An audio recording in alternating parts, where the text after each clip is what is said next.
Good evening and welcome to the Bridgewater State Nightly News.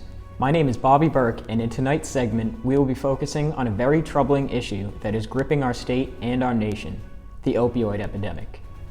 In recent years, the use of both prescription and illicit opioids has steadily increased in nearly every state in America. Of course, as the use of these dangerous drugs has increased, so too has the number of opioid-related injuries and overdoses. With this issue gaining more and more attention, and the usage and overdose statistics showing no signs of slowing down, Americans are left scared and with many questions. Where did this problem begin, and what is causing it to continue? What makes a drug an opioid, and where are they coming from? And what can we do as Americans to try and combat this epidemic and help those affected by opioid addiction? All these questions and more will be covered on tonight's special report, The Opioid Crisis.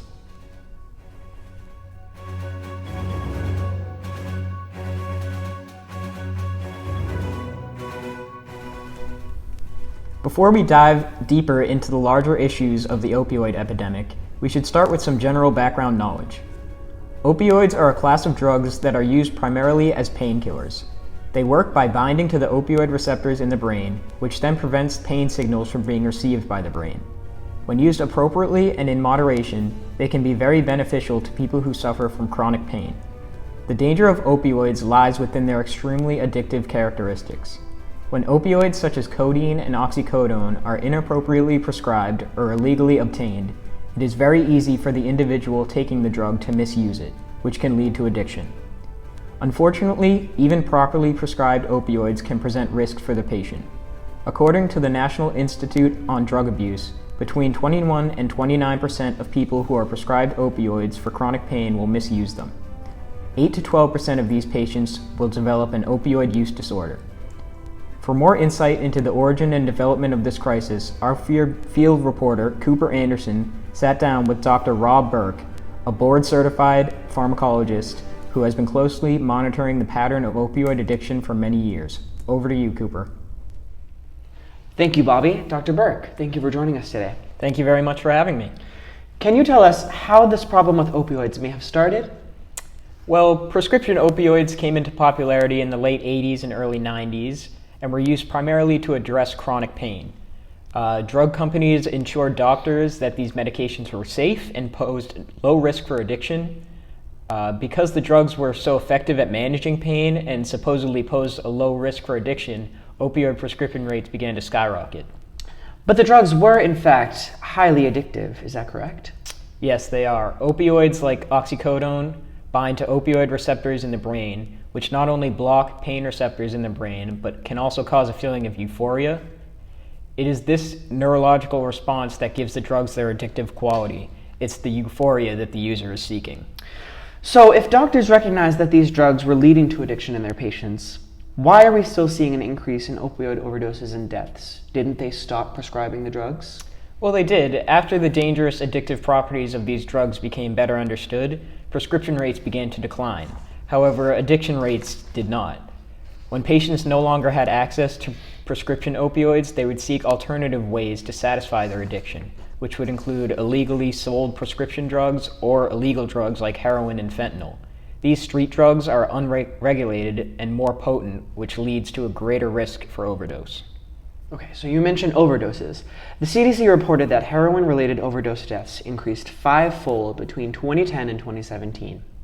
With such a dangerous trend continuing, who do you believe is responsible for combating the crisis?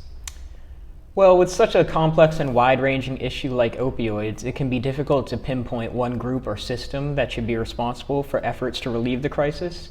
I believe it starts, of course, with the major drug companies being held accountable for misleading doctors and portraying opioids as low-risk drugs in the first place.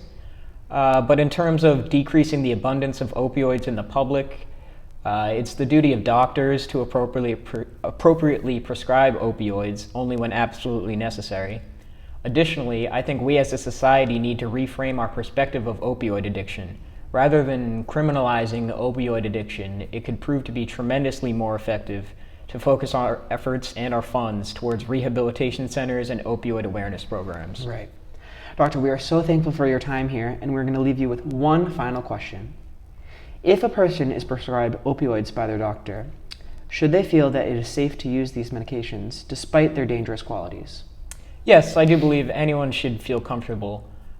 With the now abundant information surrounding the dangers of opioid use, doctors are much more careful with their prescriptions and precise with their instructions. The vast majority of opioid addictions are developed as a result of misuse or intentional abuse of the drugs.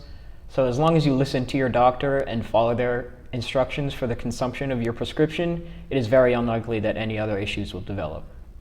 Thank you very much for your time, Dr. Burke. Coming up after our break, we will wrap up our special report by sharing with you some tips about the warning signs of opioid addiction, as well as the proper way to help a person that you believe may be struggling with addiction. For years, I struggled with chronic back pain. I would wake up at night and be unable to fall back asleep due to the amount of pain that I was in. So I talked to my physician, and he recommended Dozolol. Dozolol is a fast-acting medication which binds directly to pain receptors to create instant relief from chronic bone and joint pain. It does the heavy lifting so that you don't have to. Once I started taking Dozolol, I was finally able to enjoy spending time outside with my family the way any good father should. So please, talk to your doctor about trying Dozolol. It could mean the difference between countless sleepless nights and a more joyful and carefree lifestyle. Please be advised that Dozolol may lead to a number of side effects, including headaches, nausea, dizziness or faintness, loss of appetite, excessive sweating, upset stomach, or a general sense of ennui. Please consult a medical physician if you experience difficulty breathing, chest pain, delirium, or changes in levels of consciousness, as these symptoms could potentially be life-threatening. If you or a loved one is looking for a pain-free, stress-free life, Dozolol is the drug for you.